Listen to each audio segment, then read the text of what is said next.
નમસ્કાર શ્રોતા મિત્રો, આપ સૌનું સ્વાગત છે મારી YouTube channel awesome audio books Neet FM પર। આજે હું આપના માટે લઈને આવ્યો છું એક ધાર્મિક રહસ્યમયી ઓડિયો બુક જેનું નામ છે મૃત્યુનું રહસ્ય કે જીવનનો મહાન ઉપદેશ, ગરુડ પુરાણ ભાગ 1। પરંતુ ઓડિયો બુકની શરૂઆત કરતાં પહેલાં હું નવા જોડાયેલા શ્રોતા મિત્રોને ખાસ જણાવવા માંગીશ કે જો તમે આધ્યાત્મિક, ધાર્મિક કે પછી મોટિવેશનલ ઓડિયો બુક્સ સાંભળવા માંગતા હો તો આજે જ મારી આ channel awesome audio books Neet એફએમને સબસ્ક્રાઈબ કરી લેશો। મારી યુટ્યુબ ચેનલ પર આપને વિશ્વ પ્રસિદ્ધ પુસ્તકોની મોટિવેશનલ ઓડિયો બુક્સ અને સાથે સાથે અઢળક વાર્તાઓ પણ સાંભળવા મળી જશે। ઓડિયો બુક સાંભળવાનો એક લાભ એ પણ છે કે તમે કોઈ પણ કામ કરતાં જેમ કે ગાડી ચલાવતી વખતે, વાસણ ધોતી વખતે કે રસોઈ કરતી વખતે પણ તેનો લાભ લઈ શકો છો અને તમારા સમયનો સદુપયોગ કરી શકો છો। તો હવે આપણે શરૂ કરીએ ઓડિયો બુક ગરુડ પુરાણ ભાગ 1। મિત્રો, જો તમને આજે કોઈ પૂછે આ દુનિયામાં સૌથી મોટું રહસ્ય શું છે, તો કદાચ તમારો જવાબ હશે મૃત્યુ। દરેક મનુષ્યનો જન્મ નિશ્ચિત છે અને મૃત્યુ પણ નિશ્ચિત છે, પણ મૃત્યુ પછી શું બધું ત્યાં જ સમાપ્ત થઈ જાય છે કે પછી એક નવી યાત્રા શરૂ થાય છે?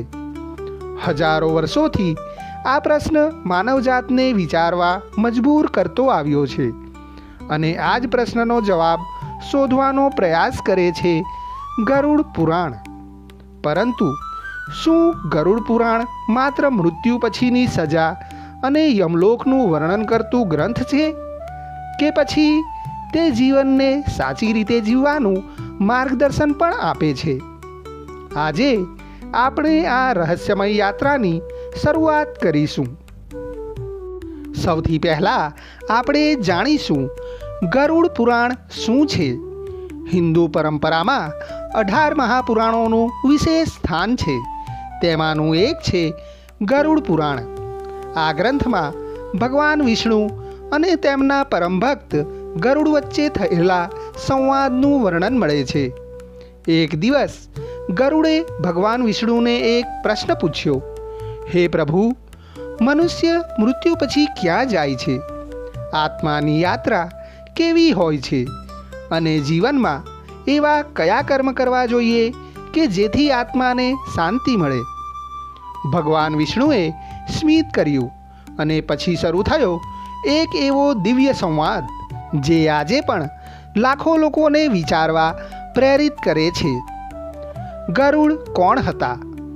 ઘણા લોકો ગરુડને માત્ર ભગવાન વિષ્ણુના વાહન તરીકે ઓળખે છે, પરંતુ તેઓ માત્ર એક દિવ્ય પક્ષી નહોતા, તેઓ જ્ઞાનના શોધક હતા।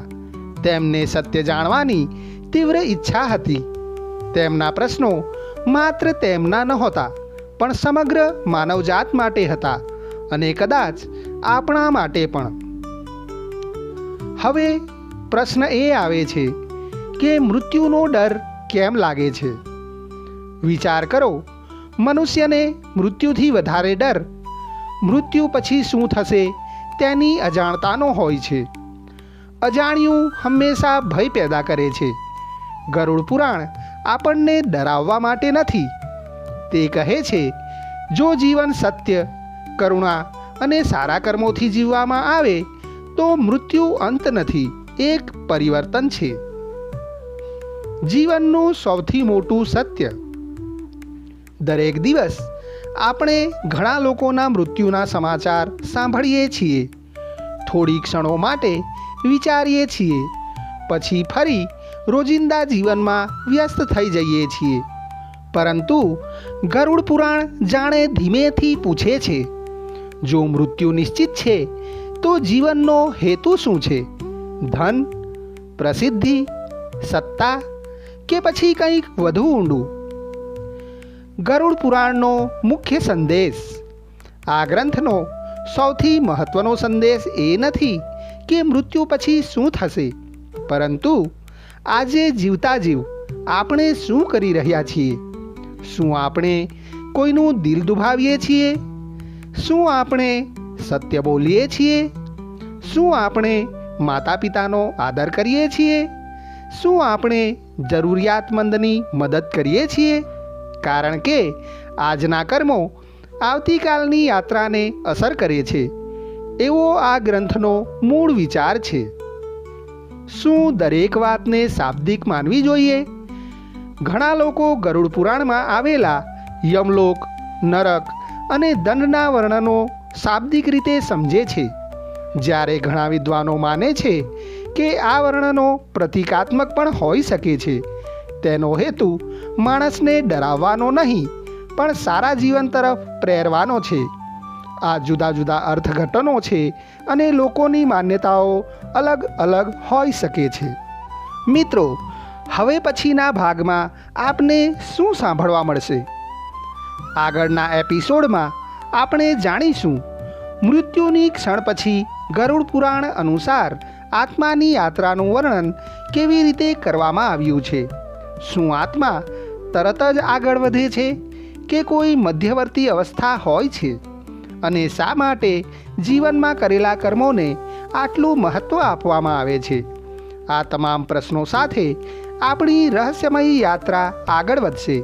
ત્યાં સુધી જીવનની દરેક ક્ષણને અર્થપૂર્ણ બનાવવાનો પ્રયત્ન કરો, કારણ કે મૃત્યુ ક્યારે આવશે તે કદાચ આપણા હાથમાં નથી, પણ મૃત્યુ પહેલાં કેવી રીતે જીવવું તેનો નિર્ણય ચોક્કસ આપણા હાથમાં છે. ધન્યવાદ. જય શ્રી હરિ. શ્રોતા મિત્રો, અત્રે હું ગરુડ પુરાણનો ભાગ 1 મૃત્યુનું રહસ્ય કે જીવનનો મહાન ઉપદેશ પૂર્ણ કરું છું. આશા છે કે તમને મારી આ ઓડિયો બુક પસંદ આવી હશે. જો તમને મારો આ વિડીયો ગમ્યો હોય તો એને લાઈક કરશો અને તમારા સગા સંબંધી અને મિત્રજનોને આ વિડીયો અવશ્યથી શેર કરશો. અને આવનારા ભાગ સાંભળવા માટે તેમજ બીજી પણ અવનવી ધાર્મિક ઓડિયો બુક અને મોટિવેશનલ ઓડિયો બુક સાંભળવા માટે મારી channel awesome audio books Neet એફએમને અત્યારે જ સબસ્ક્રાઈબ કરી લેશો. મિત્રો, આપના એક લાઈક, શેરિંગ કે સબસ્ક્રિપ્શનથી મને આ ઓડિયો બુક્સ બનાવવા માટે પ્રોત્સાહન મળી રહેશે. ઓસમ ઓડિયો બુક્સ નીત એફએમ સાથે જોડાઈ રહેવા બદલ આપ તમામનો ખૂબ ખૂબ આભાર. ફરી જલ્દીથી મળીશું નવી ઓડિયો બુક સાથે. ત્યાં સુધી આપ સ્વસ્થ રહો, સુરક્ષિત રહો. જય ભારત, જય હિન્દ. અસ્તુ.